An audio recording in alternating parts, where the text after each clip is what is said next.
Hey, what is up, you guys? You Pixeled here, and welcome to a very, very long speed renovation video. I think this is probably the longest speed build renovation video I have posted in quite some time. Because I feel like usually my speed builds are maybe 10 to 15 minutes long. No, this one is 30 minutes long. And I'm kind of stressing right now. I'm kind of stressing because I have no idea what I'm going to talk about during this voiceover. Because, usually I have some idea of what I'm going to talk about. Not today. Today, my mind is blank. So I literally have no idea what to talk about. I guess we'll talk a little bit about the build and why I chose to change certain things. I I don't know. Also, I'm recording this voiceover on the day that this video is supposed to go up. Actually, this video was supposed to go up 2 hours ago. At the time of recording this voiceover, this video should have been up on my channel 2 hours ago. But this build took some time to finish. Like, I'm not kidding. This build actually took a couple of days to finish, and it's because I don't usually work on houses this big, and even though it's just a renovation, since I'm renovating this to be part of an LP, I wanted it to be really highly detailed. So it took a long time. Oh, by the way, not right now, but later in the footage, you're going to see me struggle a little bit while building. Like, the camera is going to be flip-flopping around, and I am going to attempt to grab things multiple times. It's going to look like I don't know how to play the game, and it's because The Sims 4 recently had an update, and for the console version of the game, they randomly decided to change some of the controls and how the game plays, and it's so fucking annoying. It is so fucking annoying. I've been playing this game since 2017, so obviously I'm used to those controls, and then for some reason they just randomly decide to change them. Like, come on now. I've been playing this game for years now with the same control scheme, and then you guys randomly decide to change it. And I'm not the only one who hates this update, because I go on Twitter and there's a lot of console players who absolutely hate the changes. And it's infuriating. And, if they wanted to change the controls, that's fine if they changed them for the better. But it almost feels like they changed the controls on console to kind of mimic more what you see on PC. But that's the thing. Consoles and PCs are two very different things. On console, you obviously play with an Xbox controller or, like me, a PlayStation 5 controller. So obviously, it's very different. It's very, very different because now when you're in build mode and you're trying to select something, it forces you to use the mouse that's on screen, which is very difficult to use when you're controlling it with a controller. It's not the same as when you're doing it on a PC. And it's just, I'm very annoyed, guys. I'm very annoyed. I'm super annoyed. I hate the changes. I've been playing with it for a couple of hours and I'm not completely used to the changes. I'm getting used to them. But it's annoying. It's very annoying. It forces you to use the mouse, and also it's not as easy to change the color of items as it used to be. Because before the update, you would click on an item that you wanted to grab, and then the little color options would pop up. You choose the color and you place it down. Now you have to hover your mouse, your little cursor, over the item, click it, then hover it over the lines of like colors, and then the color options pop up, and then that's when you choose it. And if I remember correctly, that's how it works on PC.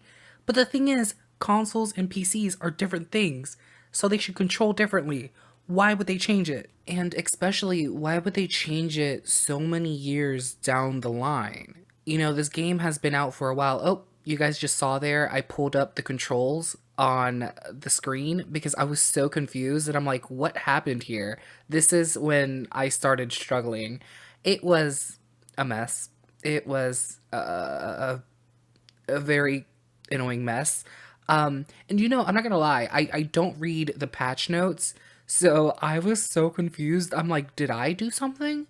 did I click something? So I went online and no, other people were complaining as well. So it's not just me. It's not just me. Oh, also, I decided to go for a brown color scheme for this house because it was very black and white. And usually I love how black and white houses look. But I just wanted this house to feel a little bit more earthy. Is that like a term? I just wanted to feel homey, earthy, warm. I just wanted to have very welcoming vibes.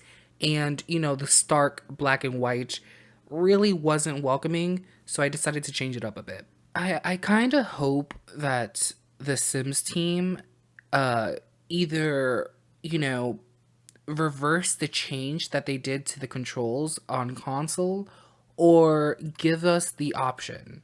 Maybe they could put it in the settings. Do you want the new control scheme or do you want the old classic version? And let people decide. I know that there are a couple of games out there who have done that where they let you decide what you want to do, like what controls you want to do. So I kind of hope that the Sims team sees that a lot of console players are extremely annoyed with the change, and I kind of hope that they revert the change or at least give us an option. I just I hate it. I hate it. And I know I'm going to get used to it eventually. Obviously I'm going to get used to it, but it's just after so many years, when you play a game and you're used to the controls, it's almost like muscle memory. So when somebody goes in and changes that, it's extremely annoying. It's extremely annoying. And, especially when you're working on a build, sometimes building something takes so long. It takes hours to work on something. And, now that you're struggling with the controls, it even takes more time because you're like, what the hell am I doing? It's it's annoying. It's very annoying. It's fine though. It's fine. I guess I'll deal with it. I'll deal with it. Eventually I'll get used to it, hopefully. I I'm just very annoyed and I don't see why they needed to change it. Because, if you play The Sims 4 on console, you're used to the controls. Everybody is used to the controls if you play a lot on console. So I don't see the need to change the control scheme. I haven't seen people complaining about it online. People seem pretty fine with it. So changing it up out of nowhere is just it's ridiculous. It's ridiculous. But something that I kind of find annoying is that, well, personally, I don't see a lot of Sims 4 console players on Twitter. I mostly see PC people. So I feel like even if a lot of console players don't like certain changes that they do to the console version of the game, they're not going to revert it. They're not going to change it because we're such a small group in the Sims community that I feel like we're not that loud. You know what I mean? Like we could bitch about it on Twitter, but it most likely won't be seen by the Sims team. Kind of like when PC players get angry about something and they tweet about it and they talk about it. Most likely the Sims team sees that, but with console players, I feel like they really don't. I feel like we're a very small blip in their radar. I don't know. Maybe I'm wrong. I could be completely wrong, but I don't see a lot of console players on Twitter. I've seen a couple of them recently with this change. It looks like a lot of people don't like this change, but I don't see a lot of, console people on Twitter. I would like to, so if you're watching this video and you're a console player, please do let me know. I'll follow you on Twitter, because I definitely want to see other people's opinions on things because most of my friends play on PC, so they don't really, get to experience these little annoyances. They most of the time, find out about these things because of me. So, I kind of want to make more console Sims players friends. So yeah, if you play the Sims 4 console version, let me know. I need to make more friends. Oh, as you can see here, I was trying so hard to place this sauna somewhere in this build because it's such a big house. I feel like if you own a house this big, you're gonna have a sauna somewhere, right? So I was trying to fit it in somewhere. I found this nice little corner and I I really like how it turned out. I really like how it turned out. I think it's like the perfect spot for a sauna. And then next to it, I built a little home office and another little bathroom. I think this turned out really, really well. And, this little area here where the piano is, I had no idea what to do with that hallway because it's such an awkward spot in the house. I had no idea what I wanted to do with it. So I just turned it into another, small seating area. It's basically like a smaller version of the living room. It's like a mirror image. And I don't think it's that bad. I actually really, really like it. By the way, this house has a lot, and I do mean a lot, of seating areas. This house is so big that I just put seating areas everywhere. There are like three different living rooms. I'm not even kidding. Oh, and I kind of ran into an issue when choosing how to furnish this house because, like I mentioned earlier, this house is going to be part of a Let's Play that I'm doing. And the Sim who lives here is basically a spoiled rich kid. He's a teenager. His parents are millionaires. And, he has this house for himself because he's kind of an adventurous teenager. So he wants to see everything that Mount Kurorobi has to offer. So he's like a little thrill seeker, adventurous kid. And since his parents are wealthy, they're like, hey, we got you a house in that place you want to explore. Go have fun. So obviously I wanted to introduce a lot of decorations that a teenage boy might have. So you'll see me add the ping pong table, and this little home office is like a little gamer space. But I wasn't sure how much of that I should introduce throughout the house because I still wanted this house to look very normal-ish, just in case you wanted to add this to your game. So I didn't want to introduce a lot of like teenage boy stuff everywhere, just in case you wanted this to be like a family home in your game, so you could just download it and add your own things. But there are certain places in the house that you could definitely tell that this is a teenage boy's house, like this office, the ping pong table, his bedroom. So yeah, it was a weird balancing act. I didn't really know what to do. So yeah, it was actually kind of difficult because I wanted to add that teenage boy vibe throughout the house, but I didn't want it to look like a bachelor pad. I wanted it to feel very welcoming and inviting. Basically, the vibe that I was trying to give off is like the parents, they probably bought him this house and bought him all the furniture, and obviously they probably just told a designer to go in here, furnish it how they want to, and then maybe when he moves in, then that's when he's starting to add his little flavor everywhere. His posters, his basketballs, his gaming chair. I don't know. I feel like you guys get what I'm trying to say. Maybe this house was furnished by another person, like a home designer, and then now that he lives here, he's adding his own stuff. So the entire house isn't filled with boy stuff. It's just a normal furnished home, even though he's the only one that lives here. But yeah, like I said, it was definitely a balancing act because I wanted to add a lot more of that stuff everywhere, but I decided against that. Especially in the sunroom. You guys will see I later add a sunroom to the house, and I was debating whether or not to make it very like gamer boy type of vibe. I don't know. I wanted to add like a ping pong table, and then I wanted to add a foosball table, and then I wanted to add the darts thing, and ultimately I didn't add any of those things because it didn't go with the vibe. So it was strange. Now, this build does have 2 bedrooms upstairs, and I was debating whether or not this house should be a 2-bedroom house because since I'm using this for a Let's Play, and in the Let's Play only one sim lives here, I thought it would be a waste of space, but I decided to put a second bedroom up here anyways because what would I do with this room? Would I just turn it into another home office? That makes no sense because there's already a home office in the first floor. And if you live alone, do you really need 2 offices? I don't I don't think so. So I just turned it into a little bedroom, And who knows, maybe it's a guest room, a guest bedroom. I I don't know.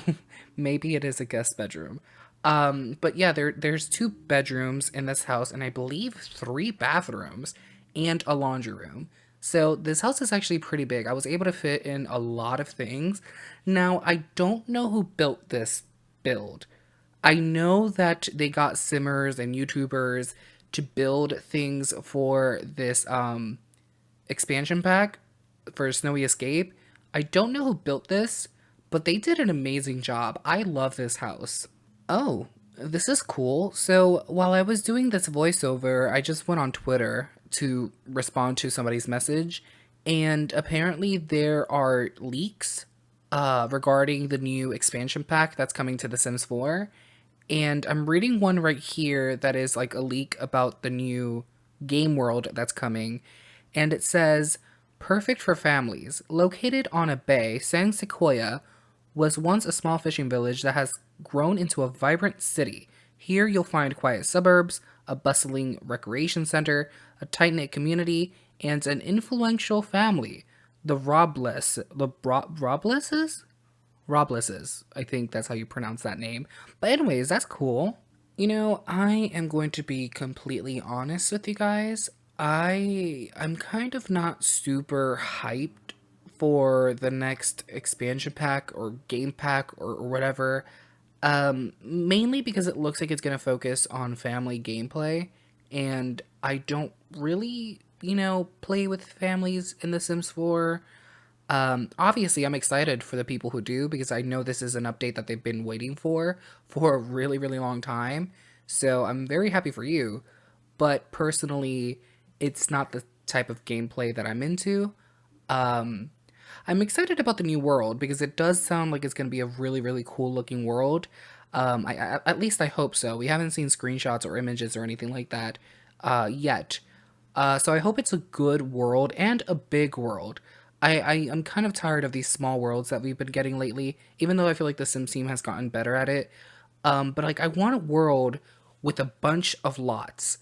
I want a world with a bunch of lots. What is that game pack that came with a world with a big, like with a lot of lots? Was it Get Together? I think it was Get Together who had a bunch of lots in their world, and I kind of want that again. I kind of want that again because I don't know, I like building, okay? I really, really like building, so the more lots, the better. By the way, this is completely off topic, but this is a 30-minute voiceover, so I have to come up with conversation with myself. And, doing voiceovers is so awkward because you're literally talking to no one. Someone might listen, but, I'm in a room by myself talking to myself, so it's kind of awkward. Um, but anyways, I just wanted to say, if you guys have not watched the new The Last of Us series, oh, you should. You should. It's so freaking good. It is so freaking good, and I'm so happy that it's so good because, we know that video game adaptations usually aren't great. Um, they're not received well by the fandom. But this show is so freaking good. I'm not even kidding. It's so freaking good. I have literally cried every single episode. So far, as the time, I'm doing this voiceover, at the time I'm doing this voiceover, we've only had 3 episodes. And I've cried in every single episode. I cried in episode 1, 2, and 3. Mostly in episode 3 because my god, episode 3 was heartbreaking. I am not going to spoil anything, but honestly, if you have not watched this show, you definitely should. It's so good. Even if you haven't played the video games, you could definitely sit down and watch the show, and it's like a different experience. So if you have played the games, I recommend you watch the show. If you have not played the games, I still recommend you watch the show. It's its own thing, and it doesn't go beat by beat with what occurs in the game. It does its own thing here and there, and it's so freaking good. It's heartbreaking. It's sad. You will cry. So if you're gonna watch a show, get a box of tissues. It's a very sad story, but it's so good. I'm just so happy it's good. I am just so freaking happy it's good because I was scared. I'm not gonna lie, I was scared because I remember how people reacted to the Netflix Resident Evil show. People hated that, even though I'm not gonna lie, I kind of enjoyed it. I kind of enjoyed it, but I'm not a huge Resident Evil fan, so maybe that's why I enjoyed it. But yeah, even though I enjoyed it, Resident Evil fans hated it. They hated it so much it got canceled in one season. So I was kind of nervous that the Last of Us show would suck. But I'm so happy I was wrong. I am so happy I was wrong. It's such a good show. I recommend it to everyone. I recommend it to everyone. Get ready to cry. Get ready to cry. And I'm not going to go into spoiler territory because I absolutely hate, despise when people spoil things. So I'm not going to go into spoiler territory. All I'm going to say is that episode 3 alone deserves awards. It's so good. It's heartbreakingly beautiful, and it's award worthy. It's award worthy. You know, Nick Offerman and Murray Bartlett, who were like the stars of that episode, they deserve all the praise in the world, and I hope they get awards for this episode because if they don't, I'm gonna riot. I am going to riot, and I'm gonna assume that award shows are literally corrupt and fake because this is something that they should definitely get awards for. Their performance in episode 3 was beautiful and amazing, and just talking about it makes me want to cry because that's how good that episode was. And I honestly, if you have not watched this show, watch it. Like, I'm begging you, watch it. It's really fucking good. It's so good, and it's I'm literally recommending the show to everyone. Everyone I know, I'm like, hey, have you watched the show? No, get on it. It's so fucking good. If you're in the United States, it's on HBO Max, and I believe if you're in the UK, it's on Sky, whatever Sky is. I don't know. I just follow The Last of Us on Twitter, and they mentioned that if you're in the UK, you watch it on Sky. I guess that's a channel or a streaming service of some type. I don't know. I'm pretty sure if you're interested enough, you'll figure out where you can watch it. But it's so good. It's so good. And I know there are some people out there who aren't into, you know, apocalyptic or zombie media. And I get it, it's not for everyone. But even if you're not into that type of thing, if you're not into those type of TV shows, movies, or anything like that, I still feel like you should definitely watch The Last of Us because, you know, the creatures in that show, the zombies, you know, the monsters, they are not the focal point of the show. The show, you know, the creators said that it's about love. And it really is. When you're watching it, you could definitely tell that the show is all about love and how you interact with people and having that one person in your life that you would do anything for. And it's about love, you know? It's not about the apocalypse and surviving it. Of course, there is some element of that, but it's mostly about love and having those people in your life that you want to take care of and have them in your life forever. And it's it's so fucking good. It's so fucking good. I literally want to tear up right now just thinking about episode 3. It's so good. So if you have not watched it, get on it. I definitely recommend you do. If you're not into post-apocalyptic zombie media, that is okay. Just watch it anyways because you'll see that that is not the focal point. That is not the point of the show or the story. Even in the video games, that is not the focal point. The focal point is love and, you know, how you feel about people, and it's so good. It's so good. I cannot recommend it enough, and I'm so happy it got picked up for a second season.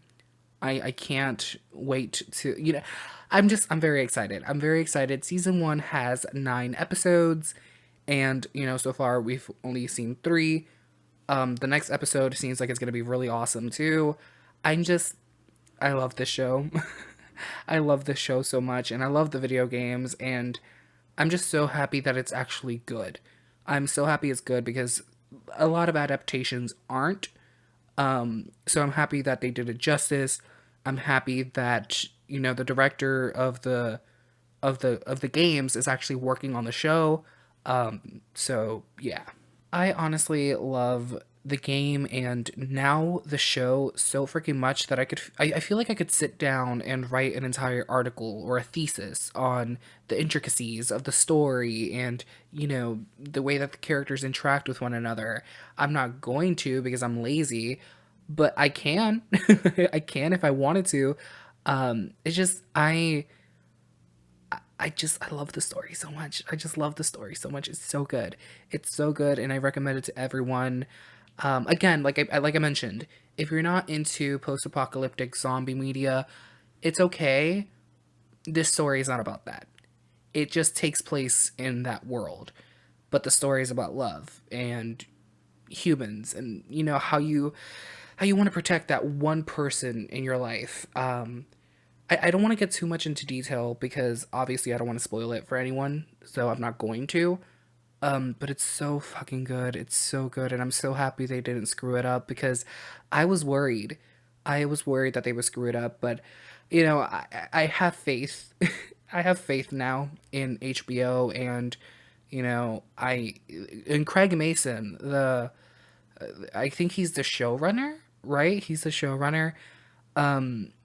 He seems to respect the games so much, and I feel like that benefits the show, because there are so many people who work on a video game adaptation, and it's like they don't care about the games.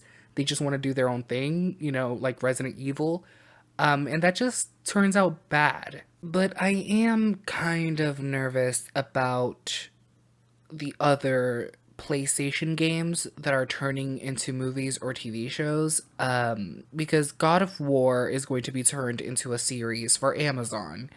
And I seriously hope Amazon takes notes from HBO and gets some of the game's directors and writers involved in the show as well, kind of like what HBO did. They brought in Neil Druckmann, and, he's working on the show, and it's amazing because you got one of the original writers involved. So I hope Amazon sees the success of the Last of Us TV show, and they realize, hey, we should probably get some of the people who worked on the games to work on the show. So I hope they do that. Also, oh my god, Netflix is working on a Horizon show based on the Horizon Zero Dawn game and intellectual property. And I'm so nervous. I'm so fucking nervous. I am more nervous for this than Amazon's God of War. Because Amazon's God of War probably will turn out alright. But Netflix, we all know how Netflix fucks up adaptations. So I'm so nervous. I am so nervous. And I love Horizon. I love Horizon. And the fact that they're the ones who are making it into a series, I am so nervous. I am so nervous. And I found out recently that it's not really based on the games. Like, it is, but it's not. It's based on like a couple of hundred years before the events of the game, and I don't know how I feel about that. I don't know how I feel about that. So they're turning Horizon into a TV show, but we're not going to see any of the characters that we see in the games because the show takes place hundreds of years before. I don't know how I feel about that. I don't know how I feel about that. And Ghost of Tsushima is being turned into a movie, but I recently read a interview with the director who's working on that, and he seems to really, really respect the material. He seems to be a fan of the video games, so I have high hopes for him. I really think he might do it justice. So I'm not super scared of that. The main reason I'm like super scared of Netflix, you know, having the rights to make a Horizon show is because Netflix is so quick to cancel things, even if they're popular. So I feel like if Horizon isn't an immediate hit, I feel like Netflix is gonna see HBO's The Last of Us and want the exact numbers. So I feel like if Netflix sees that it doesn't get the same numbers, they're gonna like cancel it or something. And I'm also nervous because what if they just fuck it up? And I know the guy from Umbrella Academy is working on the Horizon show, and I love Umbrella Academy, so that makes me a little bit more hopeful.